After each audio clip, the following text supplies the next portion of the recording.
So what did I think of Avatar Fire and Ash? Hey guys, it's Brian. Welcome to the awards contender. This is my review of James Cameron's latest action extravaganza, Avatar Fire and Ash, which I saw last night with my brother and which exhausted me more than I think any movie I've ever seen in my life.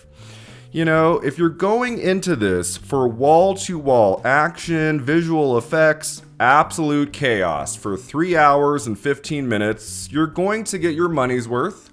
A lot of people are going to like and love this movie. You know, my audience seemed to be into it. A lot of people were smiling at the end. And if you really love the first Avatar, the second Avatar, there's not really anything about the third one that will disappoint you. There's nothing in this new movie that's like overly terrible or anything. I'm not going to try to dissuade you from seeing it. You know at this point, if you are into Avatar, if you're going to like it, like this review is not going to keep anyone, I think, from seeing it who wants to see it. I am just here giving you my opinion of this movie, and I have to be honest, guys, I was ready for it to be over. Long before it was over, I think I've had my fill of the Avatar world, of these characters, these storylines. I was like semi into it in the first movie, mostly based on the visuals. We had never seen anything quite like that in 2009. And then there was a 13-year gap until we finally got Way of Water, and I was really taken with the water imagery throughout that movie.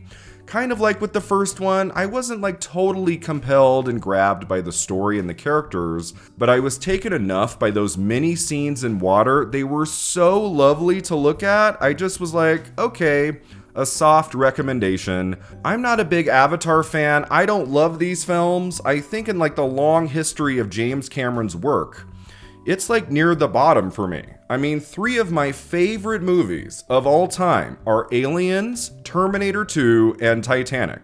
They're not in my top 10, but they're definitely in like my top 30 to 40. Those 3 movies, to me, are masterpieces of storytelling, of emotion, of action and drama and acting and everything. The cinematography. I know Titanic has its haters. Go on and hate. I frickin' love that film. And if I was going to do a James Cameron ranking, which I was planning to do, but then Rob Reiner passed away, and so I decided to make that video instead. If I was going to do a ranking of Cameron's work, those would be the 3 films at the top. Aliens, T2, and Titanic. Avatar 1, 2, and 3 would be like right there at the bottom by Piranha 2, The Spawning, even though there's a lot to admire about these movies, and I like the first 2 well enough. You know, I don't think they're great, but they're pretty good. But then we get to this third movie. I really tried to turn my brain off and just enjoy the movie as a spectacle. And for the most part, like I did at times, there are some scenes in Avatar Fire and Ash that are extraordinary to look at.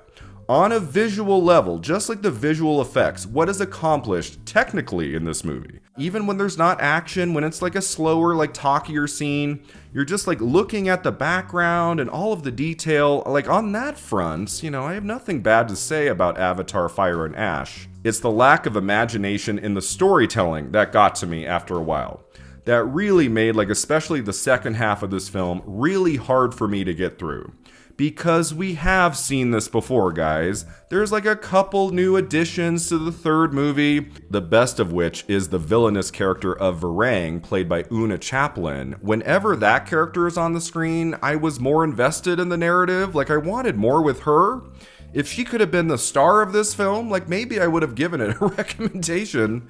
Because like those few moments throughout the movie she's a part of, she has like this intensity about her. The way she'll just like stare like at the camera and at another character, like it's kind of creepy. She's the best addition to this. She's probably my favorite thing about Fire and Ash. But there are sections of the movie that she's not in. There's like a middle 45 minutes maybe, you never see her. And just when you think she's going to do something really spectacular or kind of against the grain, unpredictable, like something obvious happens and then she goes away. And so ultimately some aspects of that character did let me down. And then just like the arc of the story throughout the 3 hours and 15 minutes, it's like the same film we had in the first one and the second one. You know exactly what's coming. You have these like little moments of emotion throughout that occasionally has a little bit of power to it.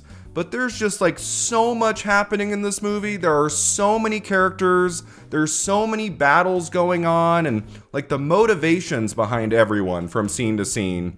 After a while, I just stopped caring. Sam Worthington has nothing new to play. Same thing with Zoe Saldana. Sigourney Weaver gets more to do in this film than she did in the second one as their daughter Kiri. It was nice to see a little bit more from her, but like the character doesn't do a whole lot in the film. There's not like an epiphany or, you know, a moment with that character that really like was memorable to me.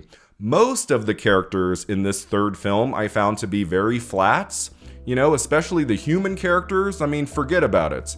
Edie Falco shows up for a few scenes in this.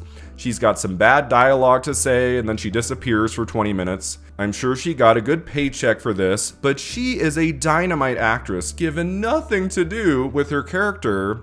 If I remember right, she was confused when Avatar: The Way of Water came out because she thought it had already been released. Like she had shot her scenes for Avatar in 2018 and forgot about it by the end of 2022. So I'm watching Fire and Ash with like her parts of it. I'm like, did she shoot these scenes 7 years ago? like was she on the set for this movie 7 freaking years ago in 2018? And here she is, like in more of this film than she is in Way of Water. Nothing to do. Like her final moment was so laughable. I was like, what? Come on. Kate Winslet is apparently in this movie as she was in the second film, and you know, her character gets a couple nice moments. There's a scene that she shares with Sigourney Weaver, and I'm thinking, wow, like the star of Aliens and the star of Titanic are sharing a moment together in a James Cameron film. That should hold more emotional weight than this scene is giving me. Her final scene in the movie is probably her best, but even that feels kind of rushed, and it doesn't hold on something that should have more emotion to it. It's like James Cameron is far more interested in getting to the action, getting to the spectacle, than he is having these quieter scenes that really speak to the audience, like gets them to care. I found Way of Water took its time more so, especially all those moments in the water and swimming and stuff, and you have that devastating moment near the end where they lose their son. Like that scene's really powerful in Way of Water. There's nothing like that in Fire and Ash. There is never a moment in this film that really got me to care on an emotional level, so that was too bad. I mean, not to say that James Cameron never slows down this narrative. Like there's scenes here and there where there's just dialogue and you're learning things about the characters. I would say like the most interesting thing about Fire and Ash, beyond that new villainous character of Varang, is the character of Spider, how he becomes a pawn between these two different worlds when it comes to technological advancements.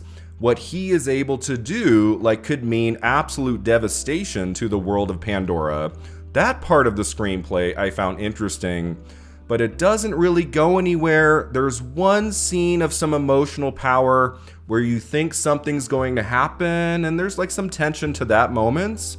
But, you know, sorry, Jack Champion. Like, the quality of the acting needed to make that scene soar just isn't there. So that scene fell kind of flat to me too. So amidst all of the very impressive visual effects in this movie for 3 hours and 15 minutes, is one scene after another that's either repetitive or not emotionally satisfying. The technical wizards that worked on this movie for months, for years, like they did their job the best they could, but like every single film begins and ends with the screenplay, and Avatar: Fire and Ash, I'm sorry to say, has a really bad screenplay. Very little imagination, nothing surprising throughout. I knew going into the third hour we were going to get wall-to-wall action that I'm sure is going to impress and entertain millions of people who watch this film over the next few days, but it didn't really impress me. I could enjoy the action on a certain level, you know, just like admiring like the editing and certain things, the massacre of some very bad humans, like those scenes in the water are kind of fun. and I'm not sitting there in pain, in agony. I'm not like, oh my God, one of the worst movies of the year. I just found that final hour to be exhausting, way more than it was fun and entertaining. It was too much. It was just like, just all of these battle scenes going on for 30 minutes, 40 minutes. And I'm like, who cares? Like, who cares? We've seen this before. The first movie ends with like a long-winded battle scene that goes on and on and on. Same thing with Way of Water. There's a little bit more intimacy to the action in the final 30 minutes of Way of Water I appreciated. Not the case in Fire and Ash. It is in your face. It is pounding you over the head. I can't imagine what this would have been like in 3D. I did not watch Fire and Ash in 3D. I'm very thankful for that, because I think I would have had a headache that lasted like through the weekend. There's so much action and carnage and chaos, and I don't give a shit about any of it. The last hour of Fire and Ash, I don't care. And if I'm not invested in the characters and the storytelling, it doesn't matter how impressive the visual effects are, how cool some of the action moments. And then when we get to that very abrupt ending, like really abrupt, after like just crazy amounts of action that goes on forever, the movie's like quickly over and, end credits and Miley Cyrus's song. And I'm like, no. I'm like, no. This movie is not doing it for me. I don't think I'll ever watch it again. Like, maybe I'll look at the scenes of Varang again in some capacity, but like to sit through this movie again, I don't think I'll ever do it. And I'm such a huge James Cameron fan. I have loved so many of his films going back decades, and he has said in recent days he is ready to move aside from Avatar and focus on new stories, and I can't tell you how excited that makes me. To see James Cameron explore new worlds, new stories, different kinds of things outside of Avatar would be bliss. I am ready for him to do something different. I know there's going to be another 17 Avatar films. As long as people keep showing up, with or without James Cameron, there will be a 4, a 5, a 6 going on forever. I know that. But to be honest, guys, I'm kind of done. James Cameron could have delivered something really unexpected with this third film. Gone somewhere new, done things in the screenplay that really surprised us in the most beautiful of ways. And instead, in this third film, he's just giving us more of the same. It looks great, like on a visual level, it's outstanding. This movie is going to win the Oscar for Best Visual Effects. It'll probably be nominated in sound as well, and that's probably it. I don't think Avatar Fire and Ash is getting into Best Picture the way the first two movies did. It's just not as good of a movie.